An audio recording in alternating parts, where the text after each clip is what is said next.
궁궐 담장로 탐방을 위해서는 약도에 있는 순번대로 탐방해 보시기를 추천드립니다.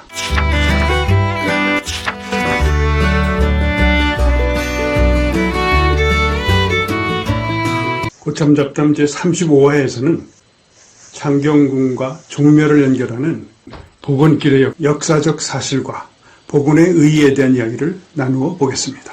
경복궁의 동쪽에 있어서 동궁이라는 의미의 궁으로 창덕궁, 창경궁, 그리고 종묘, 그 사이에는 담장이 있었으나 그 통행은 자유스럽게 되었었습니다. 일제강점기에 종묘를 관통하는 도로를 내면서 요즘에 율곡로를 만들면서 서로 왕래하는 것이 어렵게 되었습니다.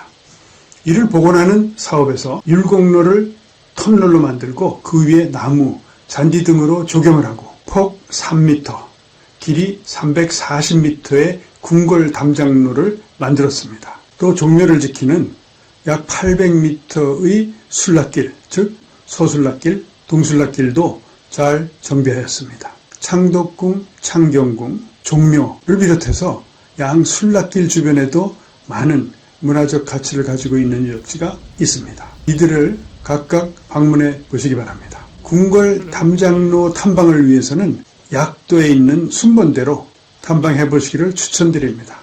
종로 상가역 7번 출구를 시작으로 해서 1번 시작점에서 2번 소술락길, 3번 창덕궁 도남문, 4번 율곡로 경복궁 쪽 입구, 5번 궁궐 담장로 340m의 궁궐 담장로, 6번 율곡로 터널 입구, 7번 동술락길, 8번 술락길이 끝나고 9번 종묘 외대문 앞입니다. 1번부터 9번까지를 이용해서 궁궐 담장길 탐방을 하시기를 추천드립니다. 안녕하십니까. 오늘은 서울 역사문화고참 안진호 감독님을 모시고 일제에 의해서 단절되었던 창경궁과 종묘를 연결하는 복원로에 대한 이야기를 나눠보겠습니다. 궁궐 복원로에 대한 의의를 간단하게 설명해 주시겠습니까? 1930이면 일제에 의해서 창경궁과 종묘가 분리됐습니다. 그 분리됐던 것을 2022년 7월에 연결시켰다는 것, 다시 원래대로 복원시켰다는 것에 대해 역사적인 의미가 있지요. 첫째, 1932년 일본 제국주의에 의해서 단절됐던 그 역사적 현장을 술락길, 종묘에 자빈들이 들어오지 않도록 했던 서술락길과 동술락길을 궁궐 창경궁과 종묘가 연결됨으로써 궁궐 복원로가 본격적으로 완성됐다는 의미를 갖고 있습니다.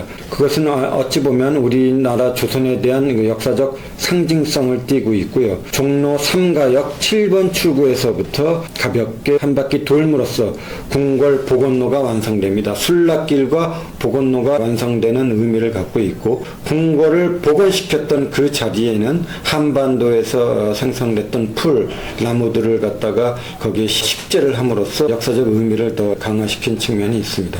구독, 좋아요 눌러주세요. 감사합니다. 이 도심에 있는 창경궁과 종묘, 역사적인 큰 의미를 갖는 두 장소를 일제에서 단절됐던 것을 다시 연결함으로써 이 자체뿐 아니고 도심에 있기 때문에 그 주변까지 아우르는 여러 가지의 역사적인 의미와 또는 외국인이나 우리들에게 어떤 문화적인 가치, 또 관광적인 상품으로서의 큰 의미를 갖는다고 생각합니다. 여기에 대해서 설명을 해주시죠. 궁궐과 종묘를 연결시킴으로써 역사적인 또는 문화적인 이런 가치가 있지만 더 큰 가치로는 관광 자원화 할 수 있다는 것에 더 의의를 둘 수도 있습니다. 가볍게 시내에서 술락길을 돌고 궁궐 복원로를 돌므로써 그것이 다시 북촌길 한옥마을과 익선동과 청계천 광장시장 그리고 동대문하고 함께 연결된다는 의미는 상당히 관광 자원화로서 중요한 의미를 갖고 있습니다. 특히 시내를 1시간 또는 1시간 30분 안에 이렇게 한 바퀴 둘레길처럼 궁궐과 종묘길, 청계천과 성곽길을 둘러볼 수 있다는 것은 국내인뿐만이 아니라 외국인들에게도 훌륭한 관광 자원화, 역사, 문화, 관광 자원에 큰 의의를 둘 수 있습니다. 이 사대문 안에서 청계천과 광장시장, 창경궁, 창덕궁, 그리고 북촌길, 또 익성동 이런 길들을 함께 둘러볼 수 있다는 것은 그것도 반나절 안에 대부분 가능합니다. 그렇다는 것은 그리고 익성동과 한옥마을 그리고 광장시장에 그 다양한 서민들이 먹을 수 있는 그 음식들, 먹거리들을 갖다가 함께 관광을 할 수 있다는 것은 중요한 문화 관광적 의미를 갖고 있다고 할 수 있겠습니다. 그 경복궁, 인사동, 동대문 뭐 이런 데는 연결이 안 되겠습니까? 당연히 창경궁하고 창덕궁이 연결되고 종묘가 연결됨으로써 창덕궁에서 북촌길로 쭉 내려가다 보면 바로 거기가 이제 경복궁하고 연결이 되죠. 경복궁하고 연결되면 경복궁역 그쪽에 그 주변하고도 바로 연결되고 그것은 다시 광화문하고 연결되죠. 광화문하고 연결되고 청계천하고 연결되는 그런 그 효과가 있을 수 있다고 봅니다. 그 술락길이라면 어디를 얘기하시는 건가요? 술락길은 근본적으로 종묘를 갖다가 지키는 거를 갖고 있습니다. 종묘라는 것은 조선 왕조의 중요한 의미를 갖고 있기 때문에 여러 자빈들이 월경을 하거나 담을 넘을 수 있는 부분을 갖다 막기 위해서 원남동으로 이어지는 동술락길과 그리고 창덕궁 쪽으로 이어지는 서술락길이 이렇게 연결됩니다. 그래서 그 술락길이 본격적으로 궁궐의 복원로, 요번에 궁궐 복원로하고 연결됨으로써 하나의 그 궁궐 담장길이 연결됐습니다. 이번에 복원되면서 술락길이라는 명칭이 다시 기록이 되어 있습니까? 술락길이 연결됐다고 봐야 되죠. 이번에 복원됐던 창덕궁, 그 다음에 창경궁, 그리고 이런 궁들과 술락길이 연결됨으로써 좀 더 시내, 그것도 한양 복판에 있는 길이 본격적으로 둘레길 스타일로 궁궐 담장길이 완결됐다는 상당히 의의를 갖고 있고요. 그 길은 다시 북촌, 그 다음에 익선동, 그리고 광장시장, 더불어 성곽길하고 연결되는 의미를 둘 수 있겠습니다. 장차 우리가 이제 서울에 덕수궁, 남산, 뭐 이렇게 남대문 시장 등등 이렇게 어떤 확장되면 여러 가지 시너지 효과가 있을 것으로 생각을 합니다. 어떻게 생각하시는지요? 네, 그 길은 결국 동대문 역사문화공원의 그 우주센터, 그 다음에 광희문과 그 광희문에서 좀 이렇게 쭉 내려가면 결국 남산하고도 연결되거든요. 남산은 다시 명동하고 연결되고요. 네. 명동과 남대문 시장 그렇게 해가지고 다시 시청, 광화문으로 덕수궁 이렇게 연결되기 때문에 관광적 또 역사적 의미를 함께 갖고 있다고 생각합니다. 시청, 덕수궁 뭐 이렇게 되면 그 다음에 또 정동, 또 정동길을 비롯해서 여러 가지 역사적인 의미가 있는 건물, 또 여러 가지 역사적 사건이 많이 있는데 그런 것도 연결하면 어떻게 좋은 효과가 있지 않겠습니까?